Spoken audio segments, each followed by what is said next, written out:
তার নাম আহমদ, বড় বিশ্বস্ত। সে কোন বন্ধু বলো বেশি বিশ্বস্ত? কার কাছে মন খুলে দেয়া যায়, কার কাছে সব কথা বলা যায়, হওয়া যায় বেশি আশ্বস্ত। তার নাম আহমদ, বেশি বিশ্বস্ত।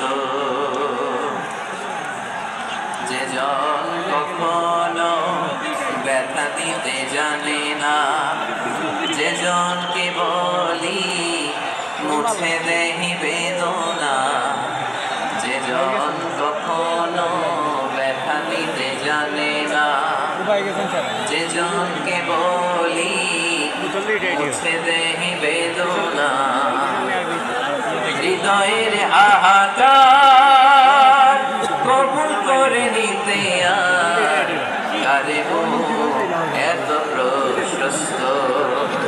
তার নাম আহমদ, বেশি বিশ্বস্ত। এখানে কি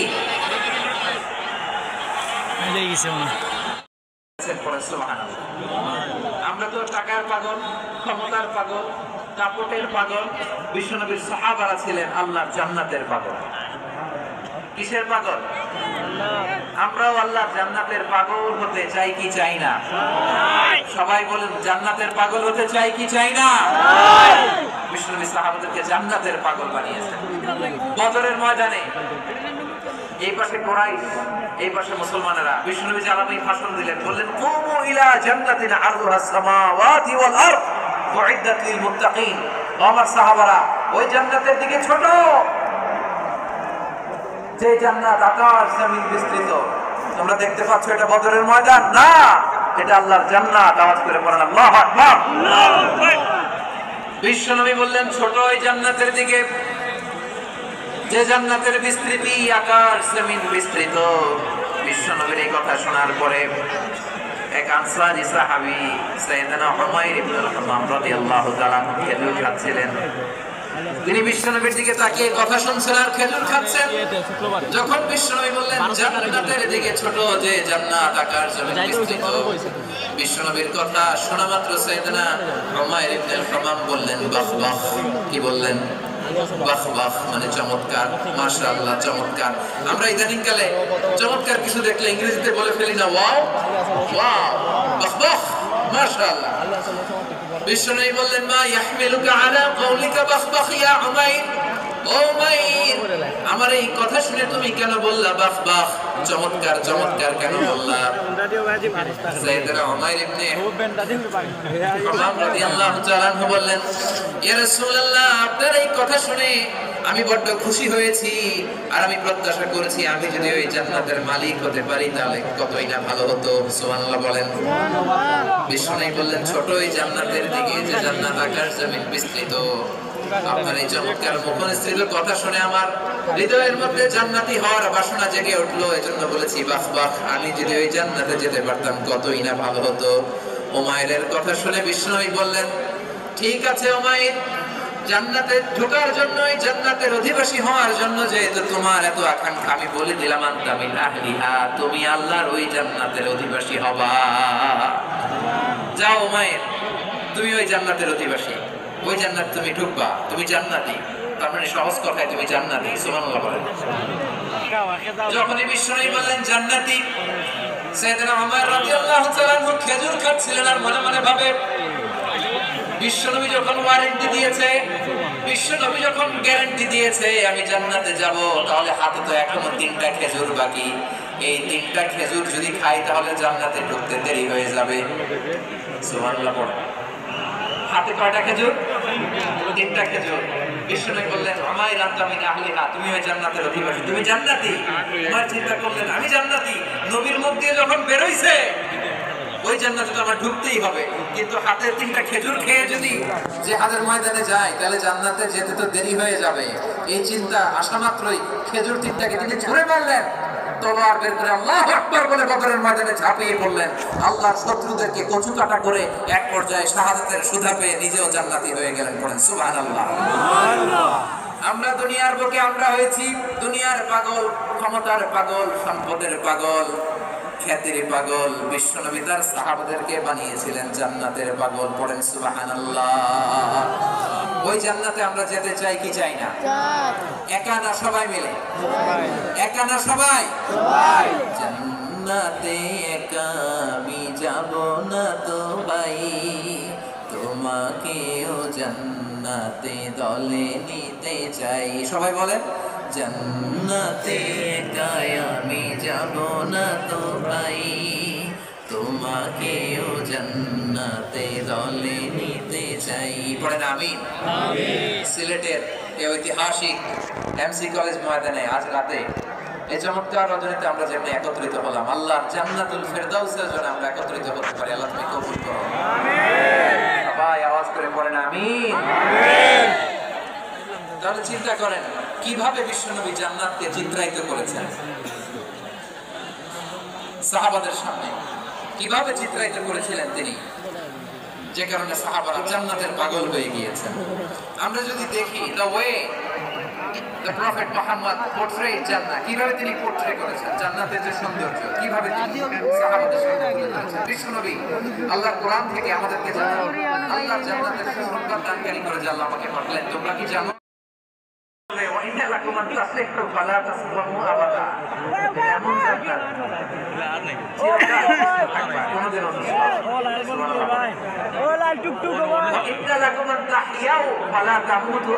তোমরা অমর হবা, মৃত্যু তোমাদের স্পর্শ করবে না। সুবহানাল্লাহ। অমর হওয়ার জন্য আমরা কত কিছু করি। জান্নাতে গেলে অমর হওয়া যাবে, ঠিক কিনা বলেন? তোমরা চিরকাল বেঁচে থাকবা, তোমরা আর মরবা না। তোমরা চির যুবক থাকবা, আর বার্ধক্য তোমাদের স্পর্শ করবে না। সুবহানাল্লাহ বলেন। এই দুনিয়ার সুখ আনন্দকে নষ্ট করে দেয় বার্ধক্য। মানুষ বুড়ো হতে চায় না। দেখবেন যে দাদি যার একটু ঠান্ডা হয়ে গেছে কত ভাবে ওইটাকে লুকিয়ে রাখার ট্রাই করে, আছে না নাই? হ্যাঁ, এটাকে কলম দেয়, এটাকে কেউ কেটে শুনে। এই যে আমার থাকতেছে দেখি, এটা আজ থেকে 5 বছর আগে তো ছিল রং ধরা যৌবন, জং ধরে এই তো জীবন। This is the circle of life. এটাই লাইফ। এই যে পাকতেছে এখানে, এইখানে পাকতেছে, দিস ইজ লাইফ। তো মানুষ বুড়ো হতে চায় না। এখন দেখবেন যে অনেক শ্যাম্পু বেরিয়েছে, শ্যাম্পু অ্যান্টি এজিং শ্যাম্পু। কি এজিং? Anti ageing. ক্রিম বের হয়েছে, ক্রিম অ্যান্টি এজিং ক্রিম। এটা বলে অ্যাট্রাকশন লাগায়, যেটা মাখিয়ে মানুষের বুড়ো হয় না। এই শ্যাম্পু দিলে মানুষের বুড়ো হয় না। ভারতের একজন ধনকুবের আছে, নাম শুনেছেন না? মুকেশ আম্বানি। ওনার স্ত্রী নীতা আম্বানি, আমি একটা নিউজে দেখলাম যে তিনি গোল্ড ওয়াটার খেয়েছেন। এক বোতল গোল্ড ওয়াটারের দাম মোস্ট লাইকলি $60,000 $60,000 এক বোতল গোল্ড ওয়াটার। কেন? এটা খেলে বার্ধক্যের ছাপ নাকি চেহারায় লাগে না। কিন্তু মানুষ যতই বয়স ধরে রাখতে চায় এই দুনিয়ার জমিনে, সে কি তার বয়স লুকাতে পারে? আমার কলিজা টুকরা সিলেট, আওয়াজ করে বলেন, এই দুনিয়ার জীবনে বয়সকে ধরে রাখা যাবে? আপনি অমর হবেন জান্নাতে, চির সুস্থ হবেন জান্নাতে। আপনি যদি চির যৌবন থাকতে চান, চির যুবক, এটা পাবেন জান্নাতে। সুবহানাল্লাহ বলেন। ওই জান্নাতে আপনি যেতে চান তো? চান? এভাবে বিশ্বনবী উম্মতের সামনে জান্নাতকে চিত্রায়িত করেছেন, পোর্ট্রে করেছেন। এজন্য বিশ্বনবীর বৈশিষ্ট্য দিয়েছেন আল্লাহ তাআলা মুবাশশিরাম বিল জান্নাহ। নবী হে, আপনি জান্নাতের সুসংবাদদাতা। আওয়াজ করে পড়তে হবে আল্লাহু আকবার। এজন্য আল্লাহ বলেন, ইয়া আইয়ুহান নাবিয়্যু ইন্না আরসালনাকা শাহিদা। সাক্ষ্যদাতা করে পাঠালাম, সাক্ষ্যদাতা করে পাঠালাম। মুবাশশিরা শাহিদা ওয়া মুবাশশিরা, আপনারা আমি জান্নাতের সুসংবাদদাতা করে পাঠালাম। 3 নম্বরে হলো, 1 নম্বরে শাহিদান সাক্ষ্যদাতা, 2 নম্বরে মুবাশশিরা সুসংবাদদাতা, 3 নম্বরে আমরা নাযীরা, তিনি হলেন সতর্ককারী। সতর্ককারী, দ্য ওয়ার্নার, ওয়ার্নিং দিতে তিনি এসেছেন। হি ওয়াজ দ্য ওয়ার্নার, সতর্ক করতে, সাবধান বাণী দিতে তিনি এই জমিনে এসেছেন। ঠিক কিনা বলেন? এই সিলেট, ওকে বিদায় নেই, আমি চলে গেলাম। যা তোমরা দেখালা, it's good enough for tonight. Okay খালাস, হবে না। ও সারা ইবেজ বাইরেছে, এই অতর এলাকা সারা বাইরেছে। এই ধাক্কা আসে কি করে? এখান থেকে ধাক্কা আসে কিভাবে? ধাক্কা আসে কিভাবে? জায়গা বসলে তো এই ধাক্কা আসতো না। ও দূর সেনাবাহিনী বাড়ি সেনাবাহিনী কোরআনের মজলিসে এরকম ডিস্টার্ব করতো যারা আবু জাহেলের সাঙ্গপাঙ্গ এরা। কোরআনের মজলিসে ডিস্টার্ব করতো উকবা, শাইবা, ওয়ালিদ ইবনে মুগীরার সাঙ্গপাঙ্গরা। তোমরা তো শাহজালালের উত্তরসূরি, শাহ কোরআনের উত্তরসূরি। তোমরা এরকম করলে হবে? এইখানে জায়গা নাই, বসতে পারি না, দেখি না, এগুলো তো আমি জানি। এই মাইন্ডসেট নিয়েই তো পাবলিক ইভেন্টে আসতে হবে। গত 2টা প্রোগ্রামে তোমরা দেখছো না কত লক্ষ লোক হয়েছে? ধাক্কায় অনেকে ব্যথা পেয়েছে, আহত হয়েছে। It's very common, very simple. এগুলো মাথায় নিয়ে আসতে হবে। আল্লাহর রাস্তায় আর কয়েকটা মিনিট, আর 2-1 মিনিট আমাকে দাও। বসো বসো বসো। জুবের ভাই মনোযোগ করুন। না না ওই তো মাশাআল্লাহ, হ্যাঁ ঠিক আছে। ফুরকানকে মানে কোরআনকে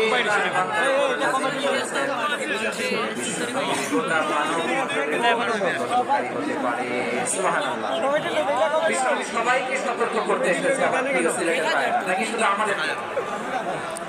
মুসলিম অমুসলিম, আস্তিক নাস্তিক, মুমিন কাফের, সবার জন্য তিনি সতর্ককারী। সুবহানাল্লাহ পড়েন। সূরা আলাক নাযিল হলো, তারপর সূরা মুদ্দাসসির নাযিল হলো। আল্লাহ বলেন ইয়া আইয়ুহাল মুদ্দাসসির stand up and warn your people. বিশ্বনবী ওহির ভার সহ্য করতে না পেরে কাঁপুনি এসে গেল, শীত লাগছিল, তিনি চাদর গায়ে দিলেন। আল্লাহ বলেন ইয়া আইয়ুহাল মুদ্দাসসির, হে চাদরওয়ালা, কুম ফাআনজির, স্ট্যান্ড আপ, ফাআনজির, ওয়ার্ন করো, সতর্ক করো। ওই যে বিশ্বনবী স্ট্যান্ড আপ দাঁড়ালেন আর সতর্ক শুরু করলেন, ইন্তেকালের আগ পর্যন্ত আর বসতে পারেন নাই। ওই যে দাঁড়ালেন, দাঁড়িয়েই রইলেন, তোমাকে সতর্ক করেই গেলেন, করতেই থাকলেন। আওয়াজ করে পড়েন আল্লাহু আকবার। ওয়া আনজির আশীরাতাকাল আকরাবিন যখন নাযিল হলো, বিশ্বনবী সাফা পাহাড়ের চূড়ায় উঠে গেলেন, ডাকতে আরম্ভ করলেন, ও আমার বংশের লোকেরা, ও আমার সম্প্রদায়ের লোকেরা, আমি যদি বলি পাহাড়ের পেছনে একদল ঘোড়সওয়ার তোমাদেরকে আক্রমণ করার জন্য রেডি হয়ে আছে, ও আমার মক্কাবাসী, আমার কথা তোমরা বিশ্বাস করবা নাকি? সবাই এক বাক্যে বলে বিশ্বাস করব। সুবহানাল্লাহ। ও আমার মক্কাবাসী, আমি যদি বলি পাহাড়ের পেছনে একদল ব্যাটালিয়ন তোমাদেরকে অ্যাটাক করবে, আমি বললে বিশ্বাস করবা? মক্কাবাসী কি উত্তর দিয়েছিল জানেন? এত হেভি ওয়েটফুল একটা কথা বলেছিল। তারা বলেছিল অবশ্যই বিশ্বাস করবো, কারণ মা জাররাবনা আলাইকা ইল্লা সিদকা, আমরা জীবনে কোনোদিন তোমার মুখে মিথ্যা শুনি নাই। সুবহানাল্লাহ কইবেন না? ওমিয়া, যে এলাকায় আপনি জন্মগ্রহণ করলেন, আপনার শৈশব, কৈশোর, আপনার তারুণ্য, আপনার যৌবন যেখানে কাটালেন, ওই এলাকার লোকেরা যদি এক বাক্যে বলে তুমি যা বলবা তাই বিশ্বাস করবো, কারণ তোমার তো মিথ্যা করতে শুনি নাই। মা জাররাবনা আলাইকা ইল্লা সিদকা, we have never ever witnessed a single lie from you, আমরা জীবনে একটা মিথ্যা তোমার মুখ থেকে শুনি নাই। সুবহানাল্লাহ বলেন। দেখেন, এই কথার মাধ্যমে এক বাক্যে বিগত 40 বছরের সার্টিফিকেশন হয়ে গেছে। কথা বলেন ঠিক কিনা? বিগত 40 বছর আমার নবী মক্কায় কেমন লাইফ লিড করেছেন, এক বাক্যে সার্টিফিকেশন, মা জাররাবনা আলাইকা ইল্লা সিদকা। তখন বিশ্বনবী বললেন ফাইন্নী নাযীরুন বাইনা ইয়াদাই আযাব। যদি আমার কথা বিশ্বাস করো তাহলে জেনে রাখো, যদি মূর্তি পূজা আর এই শিরকি কর্মকাণ্ড ছেড়ে না দিয়ে এক আল্লাহর পথে ফিরে না আসো, কঠিন আযাব তোমাদের জন্য অপেক্ষা করছে। আওয়াজ করে পড়েন আল্লাহু আকবার। ফাইন্নী নাযীরুল লাকুম বাইনা ইয়াদাই আযাবিন শাদীদ, ভয়ঙ্করতম শাস্তি তোমাদের জন্য অপেক্ষা করেছে, আমি সেই শাস্তির সতর্কতা দিতে এসেছি। তাহলে বিশ্বনবীর আরেকটা বৈশিষ্ট্য, তিনি সতর্কতাকারী। সুবহানাল্লাহ, তিনি সতর্ককারী। উম্মাহকে রিমাইন্ডার দিতে এসেছেন, ওয়ার্নিং দিতে এসেছেন। আবার জাহান্নামীরা যখন জাহান্নামে যাবে, ফেরেশতারা ডেকে বলবে, ও কপাল পোড়া জাহান্নামীরা, জাহান্নামে কেন ঢুকলা? দুনিয়ার বুকে কি তোমাদেরকে সতর্ক করার জন্য কেউ আসে নাই? কুল্লামা উলকিয়া ফিহা ফাওজুন সাআলাহুম খাযানাতুহা আলাম ইয়াতিকুম নাযীর। সুবহানাল্লাহ পড়েন, আলাম ইয়াতিকুম নাযীর, কোন সতর্ককারী আসে নাই? বিশ্বনবী নাযীর হয়ে, সতর্ককারী হয়ে পৃথিবীতে আসলেন। তিনি জাহান্নামের ব্যাপারে উম্মাহকে সতর্ক করেছেন। জান্নাতকে যেমনি তিনি চমকপ্রদ ভাবে উম্মার সামনে পোর্ট্রে করেছেন, চিত্রায়িত করেছেন, ঠিক অনুরূপ ভাবে জাহান্নামকে তিনি এই উম্মার সামনে পোর্ট্রে করেছেন। জাহান্নামকে কিভাবে বিশ্বনবী উম্মার সামনে পোর্ট্রে করলেন, চিত্রায়িত করলেন, শুনতে মনে চায়? সিলেটবাসী শুনতে মনে চায়? জান্নাতের কথা শুনে যেমনি জান্নাতে যাওয়ার ব্যাপারে আপনারা আগ্রহী হয়েছেন, জান্নাতের নাজ নেয়ামতের কথা শুনে, জান্নাতের ফিচার শুনে যেমনি জান্নাতে যাওয়ার ব্যাপারে উদ্বেলিত হয়েছে, উচ্ছ্বসিত হয়েছে, জাহান্নামের কথা শুনলে কিন্তু আমাদের কলিজা কেঁপে উঠবে। কিভাবে বিষ্ণুনবী পোর্ট্রেট করেন? বিষ্ণুনবী বলেন, নারুকুম হাযিহিল্লাতী ইউকিদু ইবনু আদম জুজউন মিন ৭০ জুজআন মিন হাররি জাহান্নাম। ও আমার উম্মতেরা, তোমরা যে রান্না করে যে আগুন দিয়ে রান্না করো, তোমরা কি ভেবেছো জাহান্নামের আগুন ওই রান্নাঘরের আগুনের মতো না? আপনারা কি চেনে যে রান্না করেন? রান্নাঘরের আগুন আর জাহান্নামের আগুন তো একই না? সিলেটের ভাইরা বুঝে থাকলে উত্তর দেন। কিচেনের রান্নাঘরের আগুন আর জাহান্নামের আগুন এক না? একরকম? বিষ্ণু বলেন, জুজউন মিন ৭০ জুজআন মিন হাররি জাহান্নাম। জাহান্নামের আগুন দুনিয়ার আগুনের চেয়ে কমপক্ষে ৭০ গুণ বেশি তেজওয়ালা। জাহান্নামের আগুনকে আল্লাহ নাম দিয়েছেন নারুল্লাহ। এটা আল্লাহর আগুন, নারুল্লাহিল মুকাদা আল্লাতী তাত্তালিউ আলাল আফইদা, যেটা কলিজার মধ্যে যে ধরে যায়। দুনিয়ার আগুন হাতে লাগলে হাত জ্বলে, পায়ে লাগলে পা জ্বলে। জাহান্নামের আগুন দেখের যেই জায়গায় লাগুক না কেন, সাথে সাথে কলিজাটা জ্বলে ছাই হয়ে যাবে। ওইটা আবার নারুল্লাহিল মুকাদা আল্লাতী তাত্তালিউ আলাল আফইদা, জাহান্নামের আগুন গায়ে লাগলে আপনার কলিজা পুড়ে ছাই হয়ে যাবে। ওই জাহান্নামে আমরা যেতে চাই? আমরা তো সবাই মিলে নাশিদ গাইলাম, জান্নাতে আমরা একা যাব না, সবাই মিলে যাব। সহনীয় আযাব যদি হয়, তাহলে ভয়ঙ্করতম আযাবের কি অবস্থা হবে? আমরা কি ওই জাহান্নামে যেতে চাই? জাহান্নামের অবস্থা এত ভয়ঙ্কর হবে, জাহান্নামের ভেতরে লক্ষ লক্ষ কোটি কোটি কাফির মুশরিককে দেওয়ার পরেও জাহান্নাম বলবে, হাল মিন মাজিদ, আরো আছে নাকি, আরো দাও। কোটি কোটি কাফেরের দল, মুশরিকের দল, সীমা লঙ্ঘনকারী দল, তাদেরকে যখন জাহান্নামে ফেলা হবে, বড় বড় পাথর খণ্ড জাহান্নামে ফেলা হবে, তারপরও জাহান্নাম বলবে, হাল মিন মাজিদ, আরো আছে নাকি, দাও, আরো দাও, আরো দাও। আমার ক্ষুধা নিবারণ হয় নাই। জাহান্নামে তো উত্তপ্ত হবে, জ্বলন্ত হবে, ভয়ঙ্কর হবে। জাহান্নামের এক অংশ আরেক অংশকে খেয়ে ফেলবে। আল্লাহু আকবার। ফেরেশতারাও টালমাটাল হয়ে যাবে।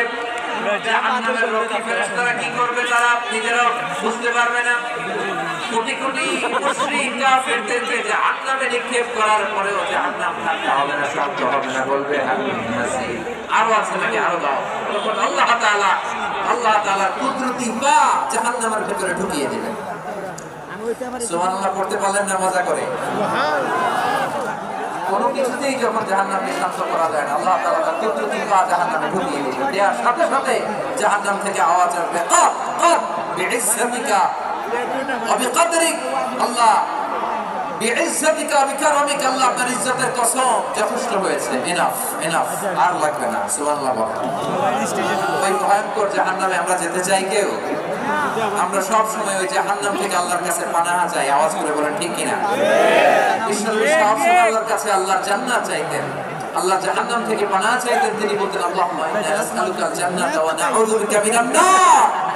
আল্লাহ তোমার কাছে জান্নাত চাই, তোমার আমরা পড়ি রব্বানা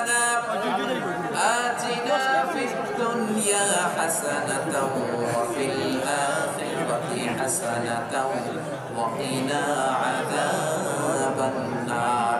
আল্লাহ দুনিয়ার কল্যাণ দাও, আখিরাতের কল্যাণ দাও, জাহান্নামের আগুন থেকে বাঁচিয়ে দাও, পড়ে আমিন। ওয়াকিনা আযাবান নার মানে কি? আল্লাহ তুমি আমাদেরকে বাঁচাও আগুনের শাস্তি থেকে। এটা বিশ্বনবীর সবচেয়ে প্রিয় দোয়া ছিল।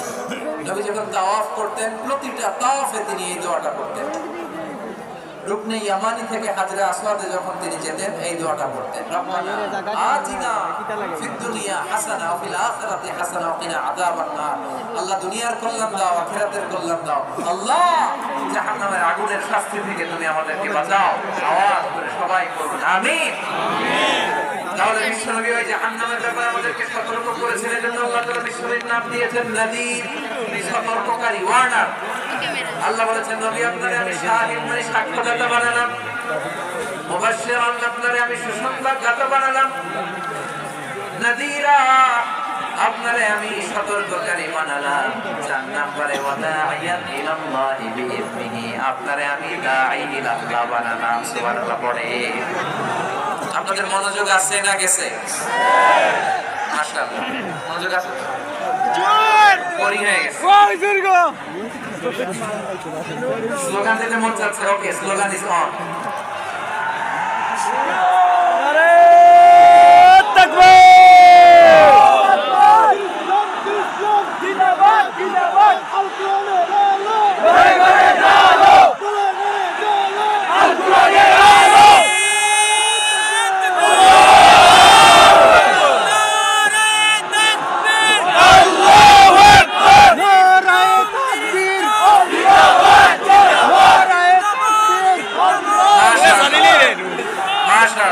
ঠিক আছে, আর কয়েক মিনিট। ঠিক আছে, আমার দিকে তাকাও, সাউন্ড হবে না, আমার দিকে তাকাও। এদিকে তাকান। বৈশিষ্ট্য কয়টা সবাই বলেন? 5 আঙ্গুলের নিচে করে আওয়াজ করে আমাকে দেখিয়ে বলো তো বৈশিষ্ট্য কয়টা? বলে ফেলেছি কয়টা? রইল কয়টা? 4 নম্বরে দাঈয়াত ইলাল্লাহ, সবচেয়ে গুরুত্বপূর্ণ পয়েন্ট। আমার দিকে তাকাও, আমার সাথে অনেক কিছু বলা আছে, আমার দিকে দাঈয়াত ইলাল্লাহ। বিশ্বনবী আল্লাহ তাআলা দাঈ করে পাঠালেন। মানব মণ্ডলীকে নিজের দিকে ডাকে, দুনিয়ার দিকে ডাকে, কার দিকে ডাকে? দাঈয়াত ইলাল্লাহ।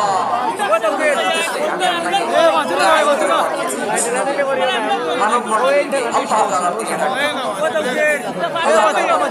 ومن أحسن قولا ممن دعا إلى الله وعمل صالحا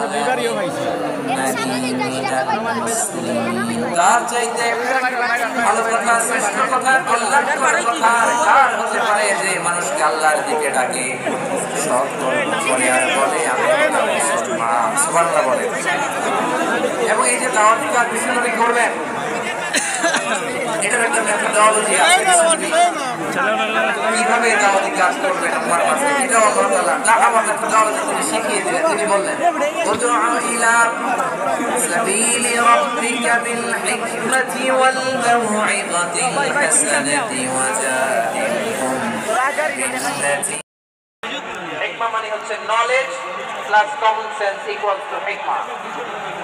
আল্লাহ দেয়া কোরআন সুন্নাহ এবং আপনার কমন সেন্স দুইটাকে একসাথে মিক্স করলে এটা প্রজ্ঞা হিসেবে রিফ্লেক্ট করে। শুধু কোরআনের আয়াত মুখস্থ করলেই হবে না, হাদিস মুখস্থ করলেই হবে না, এটা কিভাবে উপস্থাপন করতে হবে সেটাও জানার দরকার আছে না নাই? কি বলতে হয়, কতটুকু বলতে হয় সেটাও জানার দরকার আছে না নাই? সেটার নাম হচ্ছে হিকমা, প্রজ্ঞা। এই প্রজ্ঞার সাথে বিচক্ষণতার সাথে আমাদেরকে দাওয়াতি কাজ করতে হবে। বিষ্ণু ইসলামের দাওয়াতি কাজের পন্থা দুই একটা শেয়ার করে আলোচনার ইতি টানবো ইনশাআল্লাহ। হ্যাঁ পেয়েছি। আর হাত দেখানো লাগবে না, বসো বসো। আমি মেহরবানি করে ড্রোন কভারেজ আপাতত বন্ধ করতে বলবো, আপাতত সরিয়ে ফেলেন। ড্রোন দেখলেই সবাই হাত দেখায়। হ্যাঁ চলে যাক, আমার দিকে তাকান। মাশাআল্লাহ, এই তো ঠান্ডা হয়ে গেছে। হ্যাঁ এদিকে তাকাও। আমার প্রিয় ভাইরা, আজকে কি করছো এটা মনে থাকবে। আল্লাহুম্মা আমিন। রব্বানা ظلمنا أنفسنا وإن لم تغفر لنا وترحمنا لنكونن من الخاسرين ربنا آتنا في الدنيا حسنة وفي الآخرة حسنة وقنا عذاب النار اللهم أعنا على ذكرك وشكرك وحسن عبادتك اللهم إنا نسألك الهدى والتقى والعفاف والغنى اللهم اجعل القرآن العظيم ربيع قلوبنا ونور صدورنا وجلاء